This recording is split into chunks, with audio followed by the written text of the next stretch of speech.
আসসালামু আলাইকুম প্রিয় শিক্ষার্থীবৃন্দ, আশা করি সবাই ভালো আছেন এবং সুস্থ আছেন। আপনাদেরকে আবারও অনেক অনেক শুভেচ্ছা ও অভিনন্দন জানাচ্ছি আজকের এই টিউটোরিয়ালে। প্রিয় শিক্ষার্থীবৃন্দ, আপনাদের প্রথম সেমিস্টার পরীক্ষার পরবর্তী প্রথম ক্লাসটি আজকে শুরু করতে যাচ্ছি। আজকের এই ক্লাসে আমরা আইসিটি বিষয়ের দ্বিতীয় অধ্যায়ে যে টপিকগুলো রয়েছে তার মধ্য থেকে ডেটা কমিউনিকেশনের মাধ্যম নিয়ে আজকে আমরা আলোচনা করব।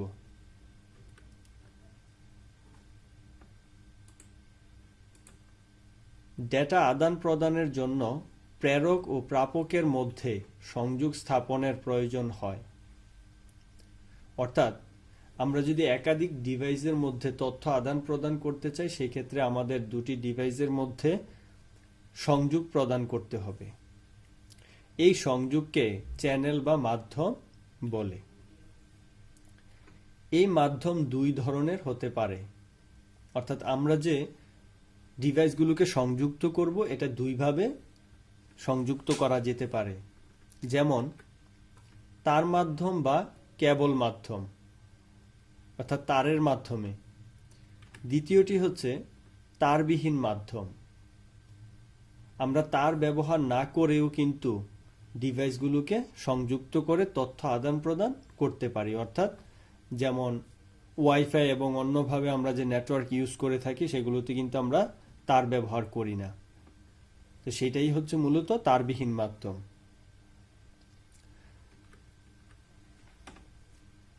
এখন দেখব তার মাধ্যম বা কেবল মাধ্যম। তার মাধ্যম তিন ধরনের, যথা coaxial cable, twisted pair cable এবং অপটিক্যাল ফাইবার বা ফাইবার অপটিক কেবল।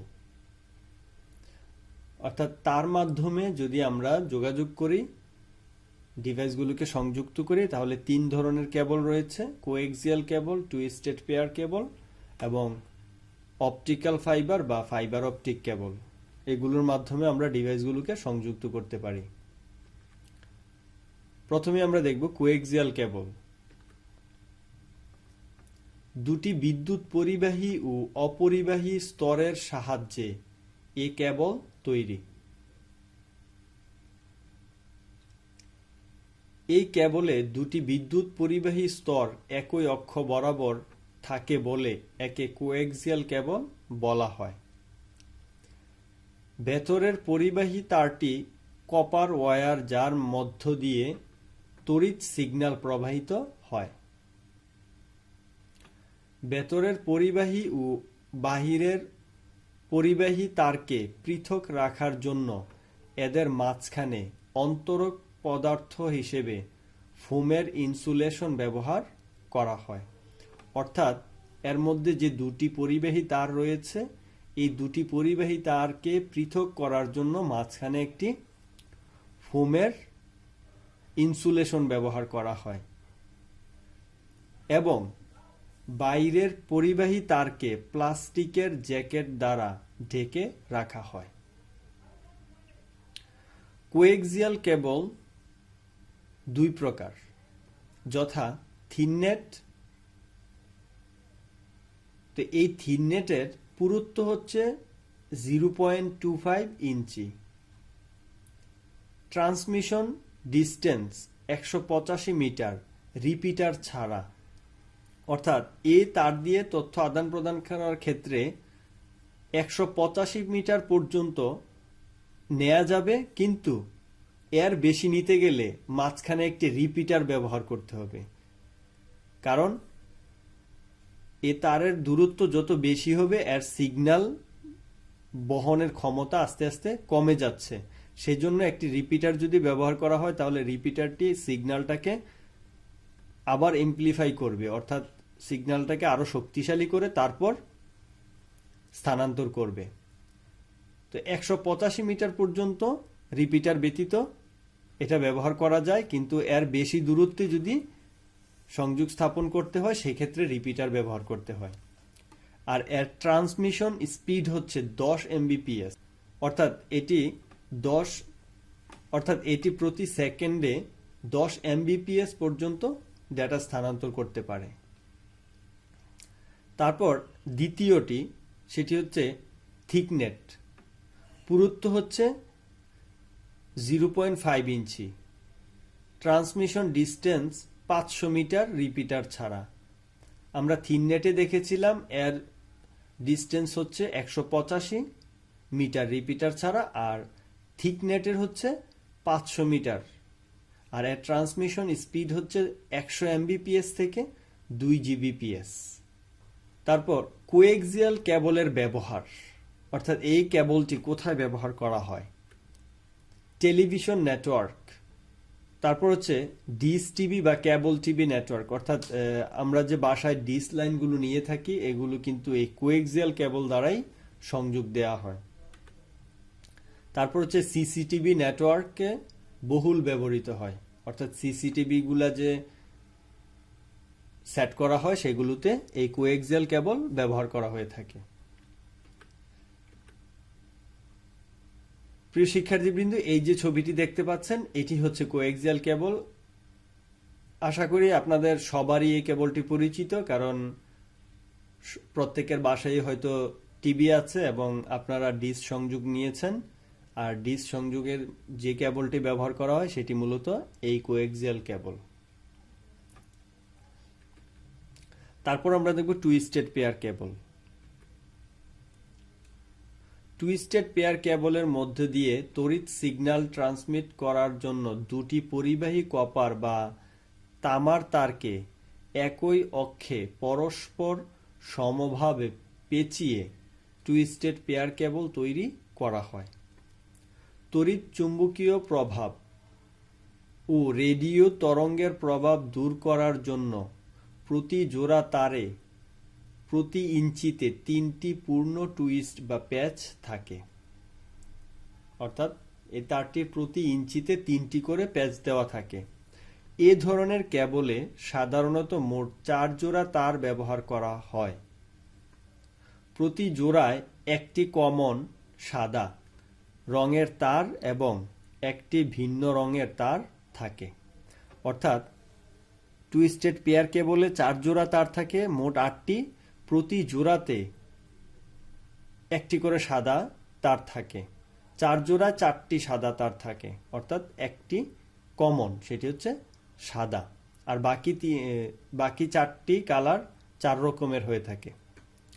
ক্রসটক কমানোর জন্য 4 জোড়া তারে মিটার প্রতি টুইস্টেড সংখ্যার ভিন্নতা থাকে। টুইস্টেড পেয়ার কেবল 2 প্রকার, যথা প্রিয় শিক্ষার্থীবৃন্দ, এটি হচ্ছে টুইস্টেড পেয়ার কেবল। দেখতে পাচ্ছেন এই যে 1 2 3 4 জোড়া কেবল আছে, আর প্রত্যেক জোড়াতেই একটি সাদা কমন তার রয়েছে কিন্তু, আর বাকি 4টি তার 4 রকমের। তো এই টুইস্টেড পেয়ার কেবল 2 প্রকার। একটি হচ্ছে ইউটিপি, আনশিল্ডেড টুইস্টেড পেয়ার কেবল, এখানে টুইস্টেড হবে।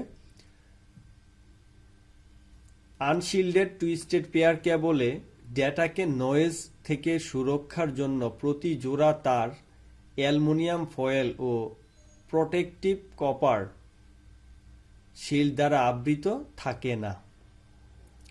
এর ব্যান্ডউইথ 10 এমবিপিএস থেকে 1 জিবিপিএস। এগুলোতে দেখতে পাচ্ছেন যে এই তারগুলোর উপরে কোনো ধরনের অ্যালুমিনিয়ামের ফয়েল কিন্তু পেঁচানো নাই। তো এগুলোকেই বলা হয় আনশিল্ডেড টুইস্টেড পেয়ার কেবল। তারপর হচ্ছে এসটিপি, ডেটাকে নয়েজ থেকে সুরক্ষার জন্য প্রতি জোড়া তার অ্যালুমিনিয়াম ফয়েল ও প্রোটেক্টিভ কপার শিল্ডিং দ্বারা আবৃত থাকে। এর ব্যান্ডউইথ 16 এমবিপিএস থেকে 500 এমবিপিএস হতে পারে। Transmission distance 100 metre. প্রিয় শিক্ষার্থীবৃন্দ, এটি হচ্ছে এসটিপি অর্থাৎ শিল্ডেড টুইস্টেড পেয়ার কেবল। এই যে এখানে দেখতে পাচ্ছেন অ্যালুমিনিয়ামের ফয়েল দ্বারা কিন্তু এগুলো মোড়ানো, তো এগুলোই হচ্ছে এসটিপি। তারপর হচ্ছে অপটিক্যাল ফাইবার বা ফাইবার অপটিক কেবল। প্রিয় শিক্ষার্থীবৃন্দ, এটি হচ্ছে ফাইবার অপটিক কেবল। এই যে দেখতে পাচ্ছেন এখানে আলোর মতো জ্বলতেছে, এই যে চিকন সরু কাঁচতন্তু দ্বারা তৈরি, এগুলোই হচ্ছে fibre optic cable. Optical fibre বা ফাইবার অপটিক কেবল হলো অত্যন্ত সরু এক ধরনের কাচের তন্তু, ডাই ইলেকট্রনিক অন্তরক পদার্থ দিয়ে তৈরি কাচের তন্তুর মধ্যে দিয়ে আলোর গতিতে ডেটা আদান প্রদান করা যায়। ফাইবার অপটিক্যাল কেবল অত্যন্ত দ্রুত ডেটা আদান প্রদানের ক্ষেত্রে ব্যবহৃত হয়। এটি ইলেকট্রনিক সিগন্যাল হবে। এটি ইলেকট্রনিক সিগন্যালের পরিবর্তে আলোক সিগন্যাল ট্রান্সমিট করে। বর্তমানে পৃথিবীর সব দেশই সাগরের তলদেশে ফাইবার অপটিক্যাল কেবলের মাধ্যমে নেটওয়ার্কে সংযুক্ত হয়ে উন্নত যোগাযোগ ব্যবস্থা গড়ে তুলেছে।